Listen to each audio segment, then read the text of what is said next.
Welcome to the Defense and Aerospace Report podcast. I'm your host, Vago Muradian. Our podcast is brought to you by Bell. Since 1935, Bell has been redefining flight.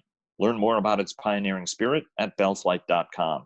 Big week on Capitol Hill as the Senate Armed Services Committee works to fill a series of top national security jobs, among them General C.Q. Brown, the current chief of the U.S. Pacific Air Forces, as the U.S. Air Force's 22nd Chief of Staff, to replace General Dave Goldfein, who will retire at the end of the summer. Joining us now to discuss some of the priorities for the incoming chief is retired U.S. Air Force Lieutenant General Dave Deptula, a former vice commander of PACAF, a former Air Force intelligence chief, who is now the dean of the Mitchell Institute for Aerospace Studies at the Air Force Association. Dave, thanks very much for joining us. Hey, it's great to be on and chat with you about this important move, Vago. Really appreciate it.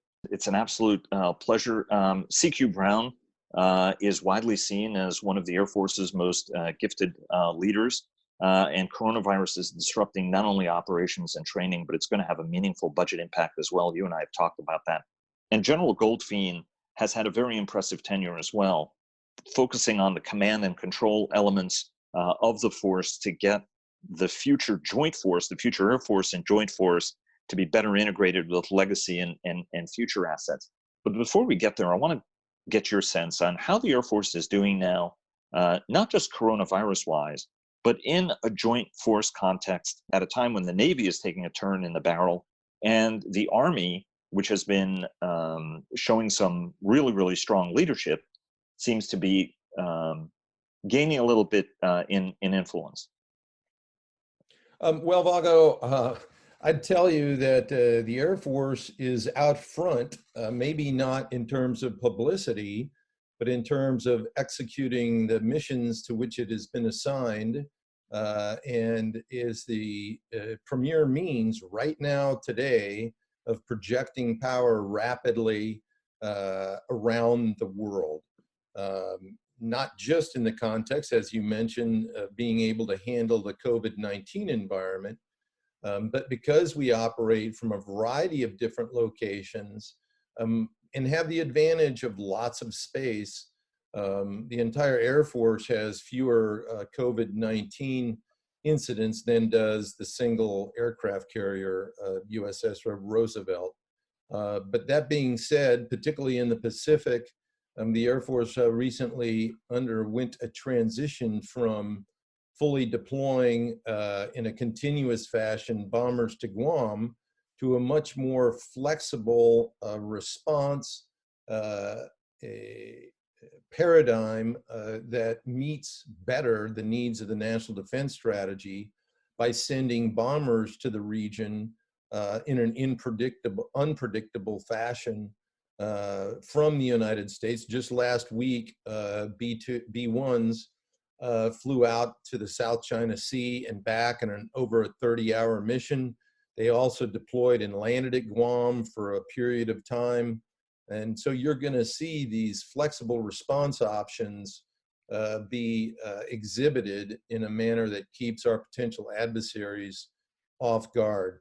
Up in Alaska, the Russians have attempted to test our defenses, and F-22s have ably responded and intercepted all their attempts.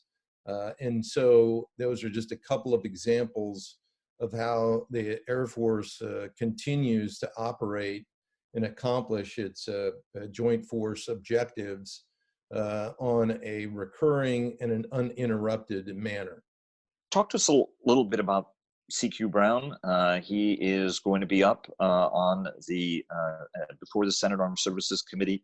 Talk to us a little bit about General Brown and what makes him special, and how you think he's going to lead once he becomes Air Force Chief of Staff. Well, first, the nation, the national security, architecture, enterprise, the Department of Defense, and the Air Force are all very fortunate to have General Brown being nominated at this time as the new Air Force Chief. As you're well aware, his last tour out in the Pacific is perhaps the most challenging, at least in the context of area and diversity of potential threats.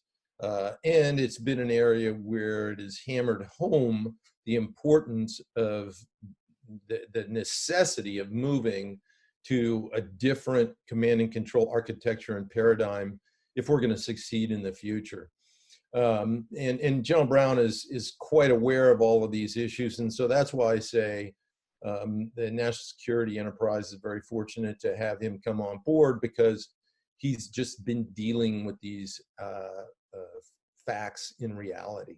Now, let me offer, if I may, what in my humble opinion needs to be on his agenda when he moves into the chair, presuming that the Congress will confirm him in that position. The first item on his agenda is going to be adjusting the Air Force to the realities of either a continuing or a post-COVID-19 environment. Now, that's going to be very tough in the context of the budget environment, because everyone's going to be out after the Department of Defense is a bill payer for this healthcare crisis that we've had. And so therefore, the first thing the new chief's going to have to do is establish a clear overarching strategy for why the Air Force is taking the actions that it does. Now, I'm going to move up to a strategy level here, because a starting point for that strategy is the 6 words that have remained enduring and describe at a macro level just what the Air Force provides for the nation. And that's global vigilance, global reach, and global power. From that overarching perspective, General Brown should then lay out the overarching concepts of operation that actualize each of these 3 areas. And I'll talk to a couple of those in a bit. But moving to a pragmatic level, he's also going to have to review, study, and consider what happened after the Budget Control Act of 2011. The Combat Air Force's reduction should be very instructive. Just to remind your audience, what happened as part of what's called the CAF reduction is that the Air Combat Command gave up over 270 fighters on the promise of using that money for future modernization. They did that in 2010. In 2011, the Budget Control Act passed, which was supposed to be so stupid that Congress wouldn't pass it, and then we had to live with it as law. And that money was all taken away. So General Brown's going to have to be very careful of retiring aircraft and weapons that have been already paid for and that are contributing to providing that global vigilance, reach, and power. Because unless you can lock the dollars to very concrete acquisition in a rapid turn fashion that's going to have political top cover, every time in the Air Force's history that it's attempted to cash in current capabilities to free up money for future modernization, the Air Force has lost both the current capability and the future modernization. So, General Brown's going to have to hold his cards close and defend the resources the Air Force currently has until OSD demands that he makes new cuts. Because if he leads turn cost reductions, he's not going to get lasting credit for being a good guy, and OMB through OSD is still going to come after him for more. So I know that's a lot, but that's sort of the first area that he's going to have to look at. And to recap again, that is lay out a strategy that's easy for the American people to understand why you're doing what you're doing. As simple as that. Now, the second overarching area he's going to have to champion is that the Air Force is either going to be recapitalized now, or the nation is going to see mission areas sunset for want of viable capability and capacity. The Air Force can't do any more with less, and nor does it make any sense when the Air Force can provide more bang for the buck for a given capability than being either maintained or proposed by the other services, and that are orders of magnitude more costly for a given effect. This is why the department needs to move to a measure of merit of cost per desired effect and reinstitute effectiveness as part of the cost-benefit equation.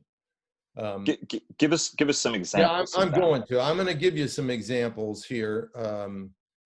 well, I can give you a couple of examples. I can give you the one. Let me be explicit about that last one, because there are too many people that don't talk to this one. Right now, this year in the FY21 budget, the Air Force is proposing the retirement of 17 B-1s. They're doing it for a good reason, because these airplanes were worn hard and put away wet. They were in enormous demand in the Middle East. We literally flew the wings off of them.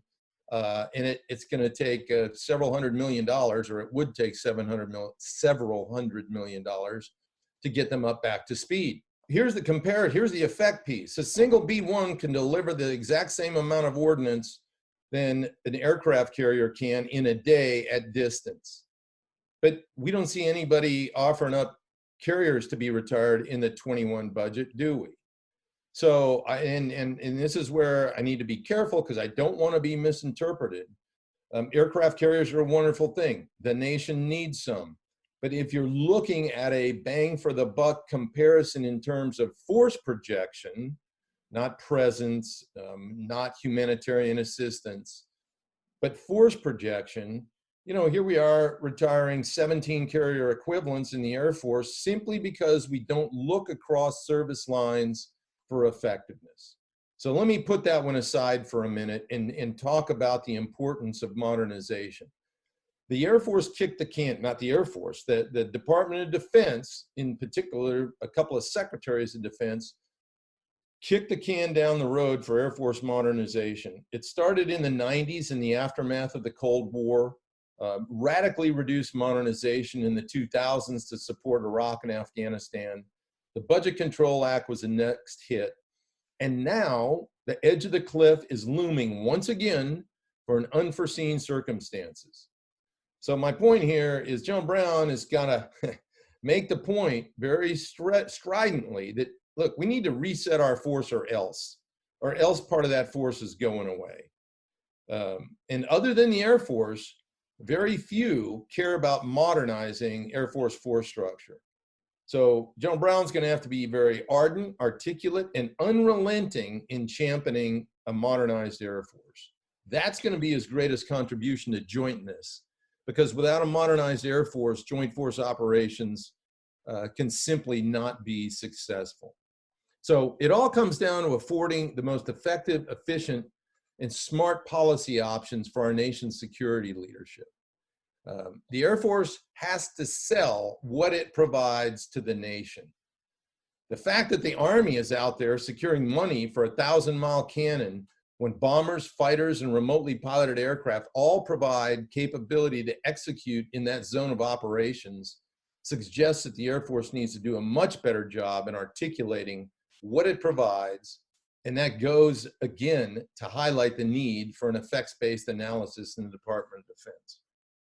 So let me pause there, because the next one I'd like to talk about is the Space Force, because that's going to be an area that not just, look, General Brown is the new Chief of Staff of the Air Force, is not necessarily a decision maker anymore, but the Secretary of the Air Force is, and there are related issues. So let me pause and see if there's something I can elaborate on before moving on to what I believe his position needs to be on the Space Force. There is this sense that the Air Force for a very, very long time has been very reluctant to forcefully make the case for air power for fear of falling into the Merrill McPeak air power overall, air power über alles storyline, which I don't necessarily believe was true. At the time, Tony McPeak was fighting very, very hard for what he believed was the case for air power,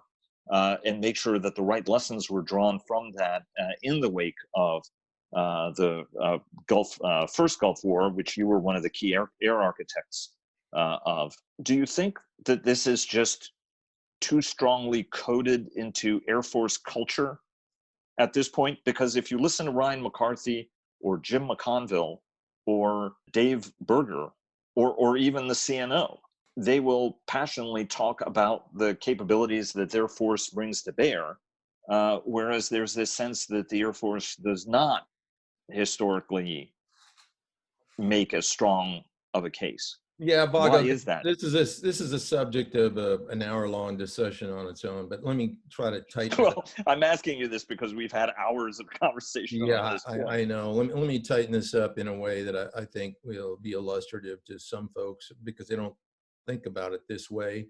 And frankly, too many people in the Air Force don't think about it this way. Um, the fact of the matter is that in order to maintain our position as the world's sole superpower, I personally believe that we need to have the strongest Army, Navy, Marine Corps, and Air Force in the world. Okay, so let's put aside the nonsensical, immature notions about parochial arguments about, oh my goodness, you're coming after us, or you know, infantry, the queen of battle, it's all about it. Let's put all of that aside, okay?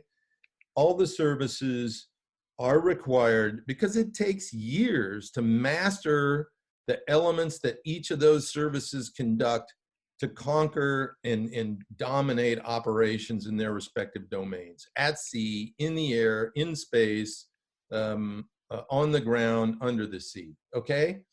Now, it is being joint as the leaders of respective services to advocate for the capabilities that your service provides.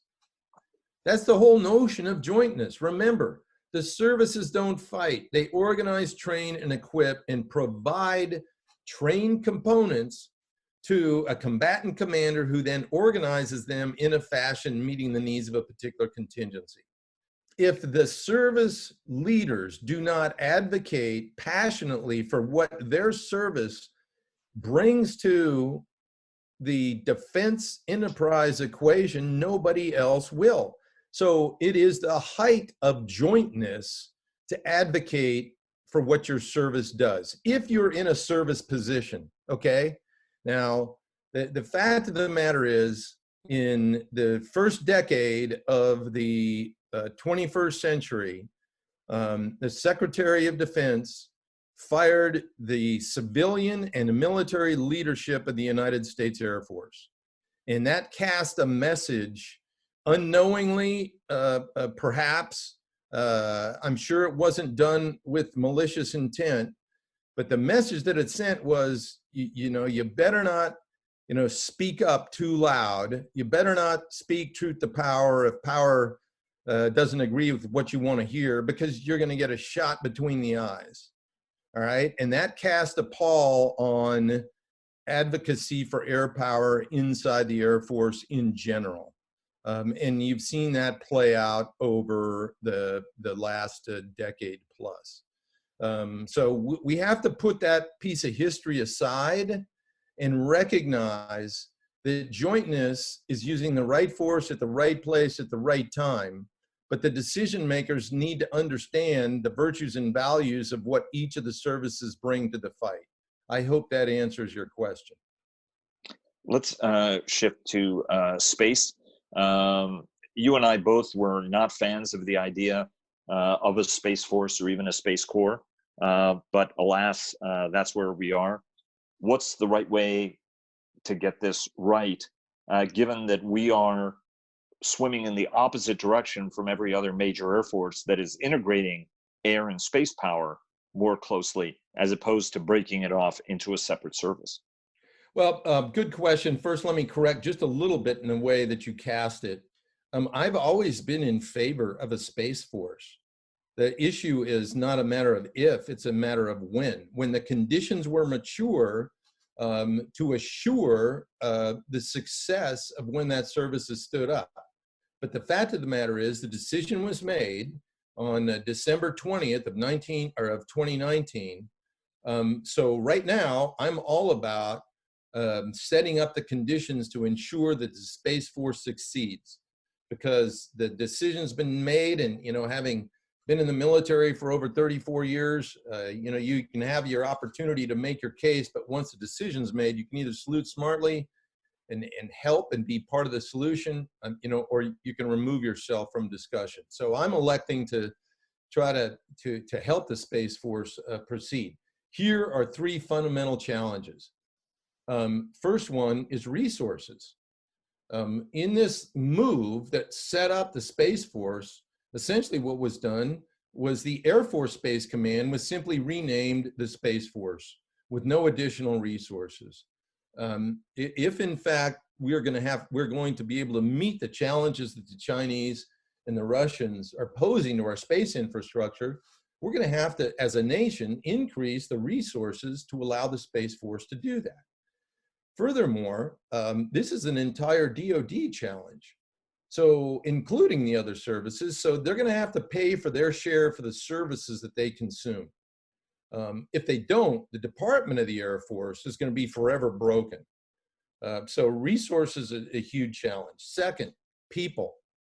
The Space Force is the smallest of any of the services, to include the Coast Guard, and they're going to need additional well-trained people. As you know, the nation didn't just stand up a new service, it also stood up a new combatant command, Space Command, which deals with the operational challenges that the nation faces in space every day. But with the number of people that we have today, virtually every one of those positions are dual-hatted, meaning someone holds a position in both the Space Force and Space Command. I mean, we've got to solve the people issue really, really quick. The third one is organizational in nature. The Vice President, in his most passionate speech as to why he was in favor of standing up a Space Force, quoted the fact that there are over 60 organizations that have decision-making authority for US security positions in space, and that a Space Force would integrate these disparate number of actors. Absolutely, to date, no action has been taken to incorporate any of these organizations, and that has to be addressed as well. Some of these are long-term challenges. Others are ones that go along with the fact that, look, this is the nascent stages of setting up the Space Force. General Raymond and his staff are doing their best to get organizations set up and meet some of these to build out a new service. Got it. So in some instances, it's going to take some time. But there's not a lot of time left in other circumstances because, for example, the organizational issue. There are organizations out there that fought very hard not to become part of the Space Force. And they're hoping that if they can just hold their position for a year or so, then the status quo will be cemented in position as they currently exist, and they'll never have to move. So it's a very, very challenging position General Raymond's in, and he's working it very, very hard. Actually, all of these, I interviewed him a couple of weeks ago, and on the resource issue, he recognizes that, but he's taken a very pragmatic position as well in the context of, hey, we'll ask for what we need when we need it. And I think that's probably the best way to go. But those are the three major challenges that I see. And it is a significant set of challenges, particularly in the economic environment that'll be posed by COVID-19 spending.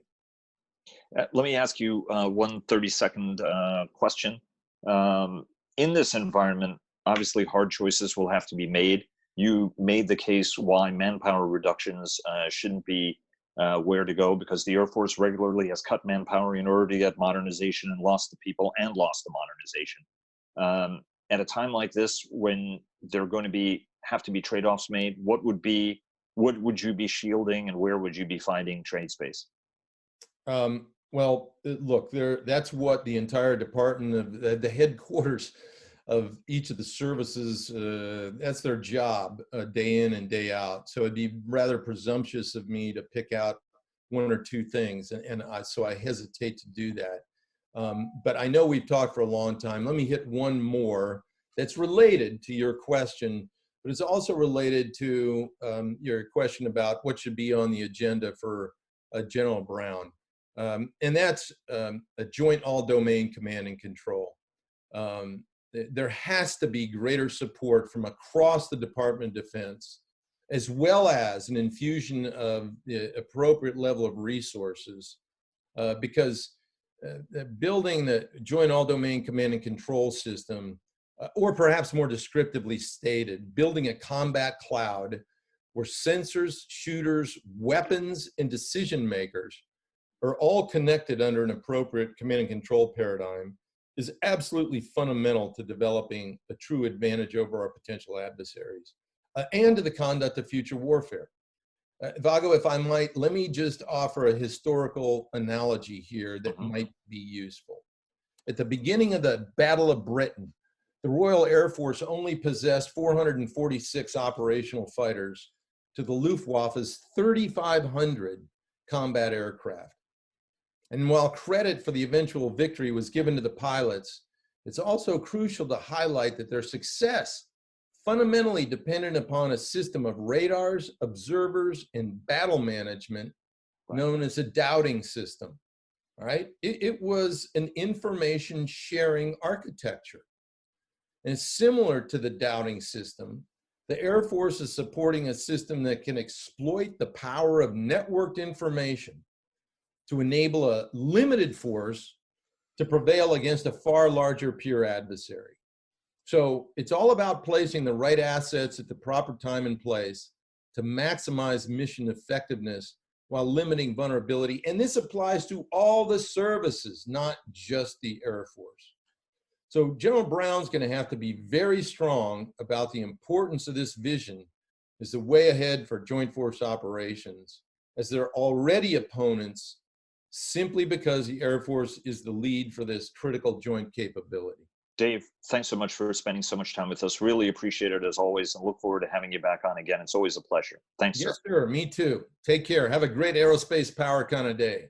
And thanks for joining us. Please follow our daily interviews with top government, military, industry, and thought leaders at Defense and Aerospace Report, and subscribe to our weekly newsletter. Follow us on Twitter at DEFAERO Report. That's at DEFAERO Report. Like us on Facebook at Defense and Aerospace Report. And check us out on LinkedIn. Look for our weekly cyber report sponsored by Northrop Grumman. For more than 80 years, Bell has pushed past the boundaries of what's possible to drive aviation forward, going above and beyond flight, bellflight.com. Thanks again to Bell for their generous sponsorship, and we'll see you again tomorrow.